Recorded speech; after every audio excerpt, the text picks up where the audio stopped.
कि पिछले वीडियो में आप लोग पढ़ चुके हैं सीधे से नरेशन के बारे में, नरेशन बताया जा चुका है।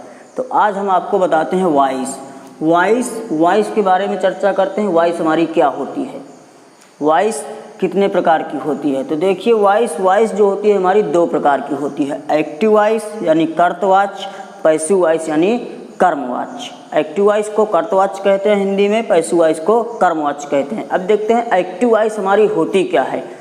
एक्टिव वॉइस में क्रिया द्वारा कर्ता को प्रधानता दी जाती है तथा पैसिव वॉइस में क्रिया द्वारा कर्म को प्रधानता दी जाती है। या तो ऐसे भी कहा जा सकता है कि एक्टिव वॉइस में कर्ता की प्रधानता होती है तथा पैसिव वॉइस में क्रिया की प्रधानता होती है। अब देखते हैं एक्टिव से पैसिव बनाया कैसे जाता है। एक्टिव वॉइस में जो होता है टोटल हमारे पूरा जितने भी 12 टेंस होते हैं वो सब एक्टिव वॉइस के अंतर्गत आते हैं। पूरे 12 टेंस एक्टिव वॉइस के अंतर्गत आते हैं। और पैसिव जो होती है हमारी यानी ये पैसिव वॉइस केवल 8 टेंसों की बनती है, केवल 8 की ही पैसिव बनती है, 4 टेंसों की पैसिव नहीं बनती। 4 टेंस छूट जाते हैं। वो कौन कौन 4 से टेंस हैं जिनकी पैसिव नहीं बनती।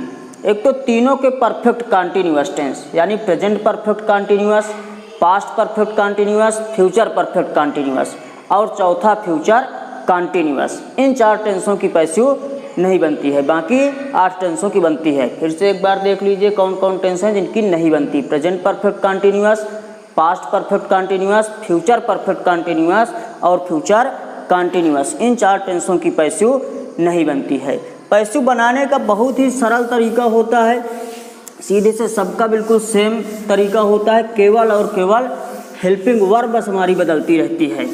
हेल्पिंग वर्ब के लिए क्या करते हैं हम, केवल हमें ये देखना चाहिए कि जो भी वाक्य हमारा लिखा है वो एक्टिव में लिखा है या फिर पैसिव में लिखा है। अगर एक्टिव में लिखा है तो उसे हम पैसिव में चेंज करेंगे। ये देखेंगे कि किस टेंस में लिखा है। अगर वो प्रेजेंट इंडेफिनिट में है तो उसके आगे वाला टेंस जो होगा उसी की हेल्पिंग वर्ब पिछले वाले टेंस की पैसिव सहायक क्रिया हो जाती है। जैसे प्रेजेंट इंडेफिनिट में कोई टेंस लिखा है तो प्रेजेंट इंडेफिनिट के बाद कौन सा टेंस आएगा, प्रेजेंट कॉन्टिन्यूअस। तो जो प्रेजेंट कॉन्टिन्यूअस टेंस की सहायक क्रिया होगी वो प्रेजेंट इंडेफिनिट की पैसिव की हो जाएगी। इसी तरह कह दिया जाए जैसे पास्ट इंडेफिनिट है, पास्ट इंडेफिनिट की अगर हेल्पिंग वर्ब पूछी जाए पैसिव की तो पास्ट कॉन्टिन्यूअस टेंस की जो होगी यानी वाज या वेयर। इस हिसाब से पैसिव की हेल्पिंग वर्ब हम लगाते हैं। ये रूल केवल कॉन्टिन्यूअस में लागू नहीं होता, यानी प्रेजेंट कॉन्टिन्यूअस और पास्ट कॉन्टिन्यूअस, फ्यूचर कॉन्टिन्यूअस की बनती ही नहीं है। इनमें क्या होता है कि वही हेल्पिंग वर्ब रहती है प्लस साथ में बीइंग जुड़ जाता है। यानी जैसे प्रेजेंट कॉन्टिन्यूअस है तो उसकी हेल्पिंग वर्ब हो जाएगी is am are plus being. Past continuous है तो वाज वेयर प्लस बीइंग हो जाता है। बाकी सभी पैसिव का स्ट्रक्चर हमारा बिल्कुल सेम होता है। क्या होता है, ऑब्जेक्ट टू सब्जेक्ट, यानी सबसे पहले हम ऑब्जेक्ट को सब्जेक्ट बनाएंगे, फिर हेल्पिंग वर्ब, नया जो सब्जेक्ट बनेगा उसके अनुसार हम हेल्पिंग वर्ब लगाएंगे, प्लस वर्ब की थर्ड फॉर्म। ये बिल्कुल कंपलसरी है, चाहे जिसमें कहो सभी में वर्ब की थर्ड फॉर्म लगेगी। प्लस बाई का प्रयोग करेंगे, बाई प्रीपोजिशन का प्रयोग करेंगे। इसके बाद हम सब्जेक्ट को ऑब्जेक्ट बना देंगे, यानी सब्जेक्ट टू ऑब्जेक्ट। ध्यान ये हमें रखना पड़ेगा कि अगर सब्जेक्ट की जगह पर कोई प्रोनाउन यूज किया गया है तो जब ऑब्जेक्ट बनाएंगे यानी बाई के बाद जब उस प्रोनाउन को रखेंगे तो उसका हम ऑब्जेक्टिव केस यानी कर्म कारक रखेंगे। जैसा कि नरेशन में हम एक तालिका बनाए थे, फिर से देख लेते हैं।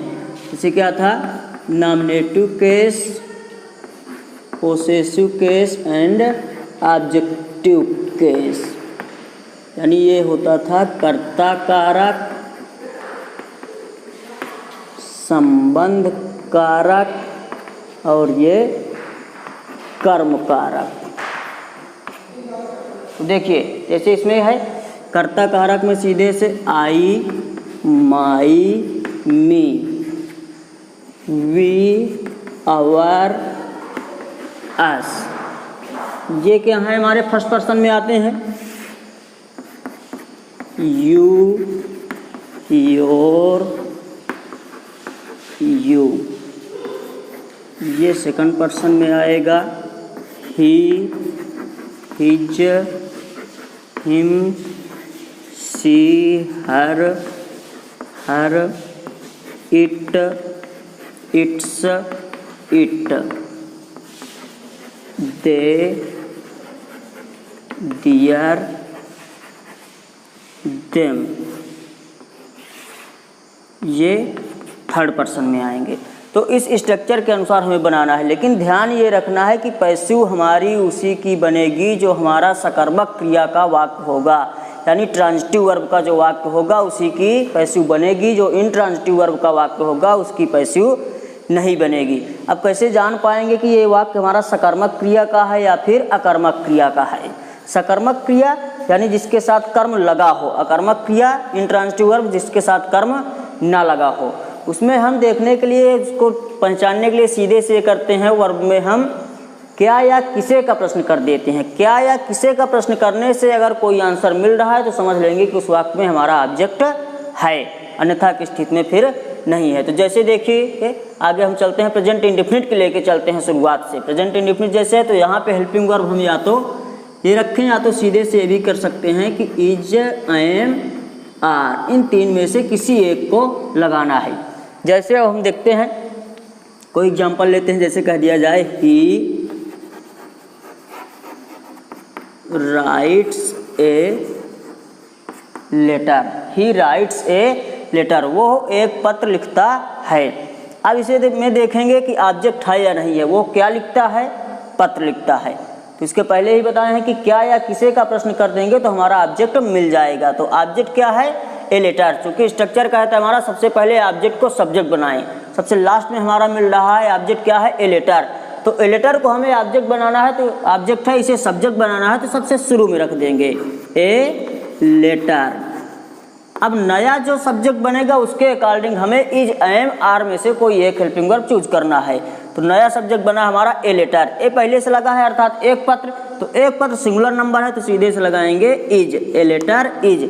अब इसके बाद स्ट्रक्चर कहते हैं वर्ब की थर्ड फॉर्म। वर्ब क्या है? राइट्स।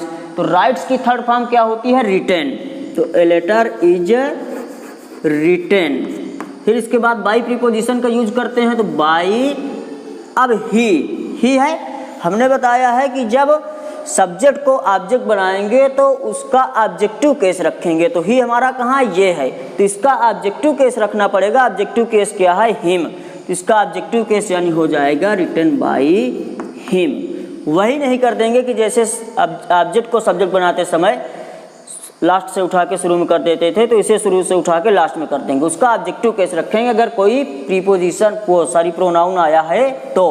अगर प्रोनाउन नहीं है तो फिर अपना वही रहेगा। आगे जैसे देखते हैं,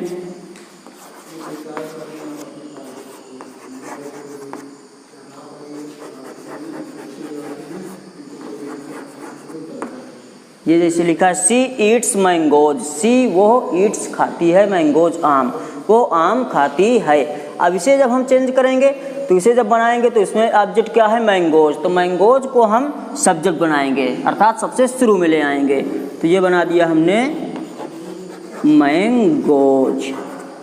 अब इसमें यस लगा है अर्थात ये हमारा प्लूरल है, तो प्लूरल के साथ हम हेल्पिंग वर्ब विजयमार में से क्या लगाएंगे? आर। तो mangoes are.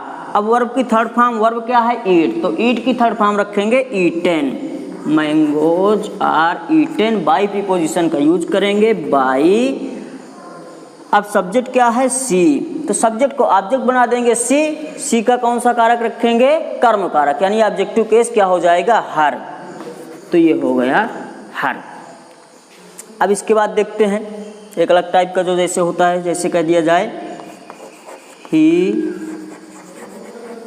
Teaches me English. He teaches me English. ही वो टीचेज पढ़ाता है, मी मुझे इंग्लिश अंग्रेजी, वो मुझे अंग्रेजी पढ़ाता है। अब अभी ऑब्जेक्ट की पहचान के लिए हमने बताया कि क्या या किसे का प्रश्न करेंगे। वह मुझे अंग्रेजी पढ़ाता है, तो इसमें हम करेंगे वो मुझे क्या पढ़ाता है? तो अंग्रेजी। और वो अंग्रेजी किसे पढ़ाता है? मुझे। दोनों का प्रश्न करने से आंसर मिल रहा है अर्थात इसमें डबल ऑब्जेक्ट हैं। ऑब्जेक्ट वैसे भी दो प्रकार के होते हैं, डायरेक्ट ऑब्जेक्ट और इनडायरेक्ट ऑब्जेक्ट, सजीव कर्म और निर्जीव कर्म। तो मी जो है ये हमारा सजीव कर्म है और इंग्लिश निर्जीव कर्म।